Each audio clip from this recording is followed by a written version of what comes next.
Merci Madame la Présidente, Monsieur le Ministre, Madame la Ministre, Monsieur le rapporteur, chers collègues. Trompe-l'œil, c'est un procédé de représentation visant à créer par divers artifices, en jouant sur la confusion de la perception du spectateur, l'illusion de la réalité. Il y a des maîtres en la matière. Selon la légende, le peintre Zeuxis peignait des raisins si réalistes que les oiseaux passant par là, fonçant droit sur l'œuvre et pensant s'y sustenter, se sont heurtés à la réalité du mur qui était derrière. Il y a aussi les mauvais disciples de Zeuxis. Car aujourd'hui, en tentant de faire passer pour une réforme de progrès l'une des pires régressions du quinquennat, vous êtes bien loin d'être l'héritier, Monsieur le ministre, de Zeuxis, tant les imperfections sont légion. Derrière votre goulayante promesse du plein emploi, car c'est ainsi que s'intitule votre série de 8 chantiers dont l'assurance chômage serait le premier volet, se cache bien le mur en dur auquel se heurteront demain les personnes en recherche d'un emploi.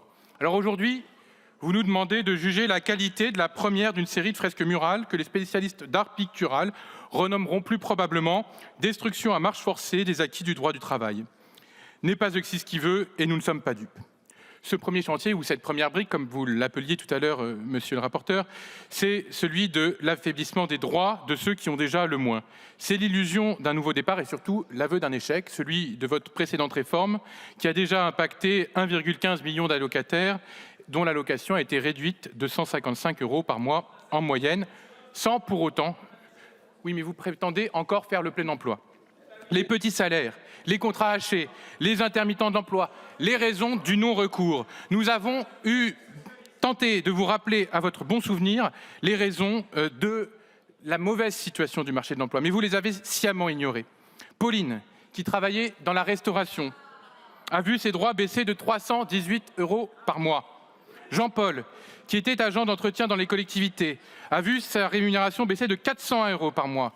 Sandra, intérimaire dans le BTP, 180 €. Ça, c'est la réalité de ce que vous avez fait. Donc votre trompe-l'œil mal exécuté voudrait nous faire croire que cette réforme nous amènera le plein emploi. Mais la réalité, c'est qu'il s'agit surtout de faire des économies substantielles.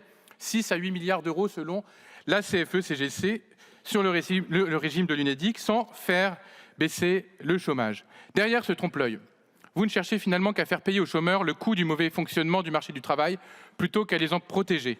Vous remettez en cause, et on a eu l'occasion de le dire dans les débats, la notion même du régime de l'assurance chômage, un système de droits acquis, une protection collective pour lesquels les individus cotisent, il ne faudrait pas l'oublier, en préférant faire peser le risque sur chaque individu. La force de votre trompe-l'œil, en tout cas, réside dans sa vive coloration. Parce qu'après votre période rose, Monsieur le Ministre, la période bleue est désormais pleinement engagée.